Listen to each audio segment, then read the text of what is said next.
अगर आपको काबिल बनना है ना, बाज की तरह उड़ना है, तो बार बार बोलते हैं इन तितलियों का साथ छोड़ दीजिए, क्योंकि 10 साल बाद लोग आपसे मिलेंगे ना तो पूछेंगे तुम्हारी हैसियत क्या है, तुम कितना कमाते हो। ये नहीं पूछेंगे तुम्हारी गर्लफ्रेंड थी कि नहीं थी। यहाँ समझ में आ गया, ये सब टेम्परेरी चीज होते हैं सभी सब। हटाइए ये सब चीजों को। जिस दिन आपको जिस दिन रियलिटी समझ में आएगी ना, उस दिन कोई बोल, हम आपको क्या बोले।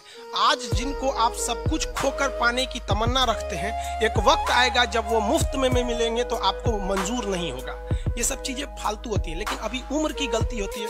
उम्र के बाद सब सुधर जाते हैं। कृष्ण भगवान का भी एक उम्र था जब गोपियों के पीछे घूम रहे थे। एक उम्र आया, भाड़ में गई गोपियां, मारा देखे महाभारत करा के रख दिया।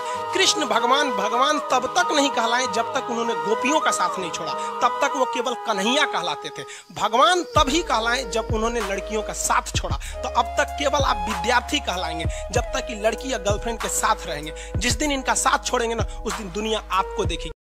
यार तुम्हारी औकात हम उस दिन माने ना जिस दिन तुम हवाई चप्पल पहनो। वो 100 रुपए की हवाई चप्पल आती है ना, वो 100 रुपए की हवाई चप्पल पहनो, 200 रुपए की वो नकली प्यूमा वाली टी शर्ट पहनो, एक लोअर पहनो और सुबह सुबह पहुंच जाओ BMW के शोरूम पे। ऐसी हालत में गार्ड भी तुमको कहते हैं तू क्या लेगा यहाँ से, सब्जी नहीं मिलती भाग यहाँ। एक कॉल तुम घुमाओ और BMW के इंडिया हेड का कॉल पहुंचे शोरूम मैनेजर के पास। शोरूम मैनेजर भागता हुआ तुम्हारे पास आए, कहे साहब क्या चाहिए था, घर पे मंगा लेते साहब, यहाँ क्यों आने का कष्ट किया। तब बोलो पूरा शोरूम खरीदेंगे, बेइज्जती हो गई हमारी। 100 करोड़ रुपए लेके ये दे दो, बोलो पूरा शोरूम में जितनी गाड़ी हमारे घर पहुंचा देना।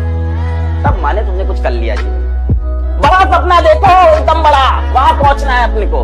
पैसे की कोई वैल्यू ना बचे जीवन में वो हो, और उसके बाद भी बिना घड़ी के वही चप्पल में वही स्कूटी में चल रहे हो। तब मैं मानू जीवन में कुछ होता है तुम्हारे। कैसे होगा सर ये सब। लंबे समय तक अपने सपने को रोज दिन रात देखना, जीना और उसके लिए तपस्या करना।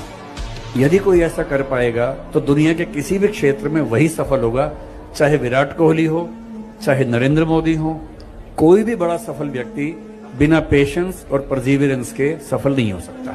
अगर सिविल सर्विस में जाना है और इस गेम में टिकना है तो आपका जो इंस्पिरेशन होना चाहिए that should be from with in. आपको IAS IPS क्यों बनना है, this is the fundamental question. और जब भी डीमोटिवेशन जैसा लगे, जब भी लगे कि मेरे से नहीं हो पा रहा है, ask this question to yourself. अगर कन्विक्शन स्ट्रांग होगा क्यों बनना है, you will be able to stay in this game. लेकिन अगर पैसों के लिए जाना है, मटीरियलिस्टिक गोल्स लेके जाना है, believe me, UPSC checks our presentation but God checks our intention.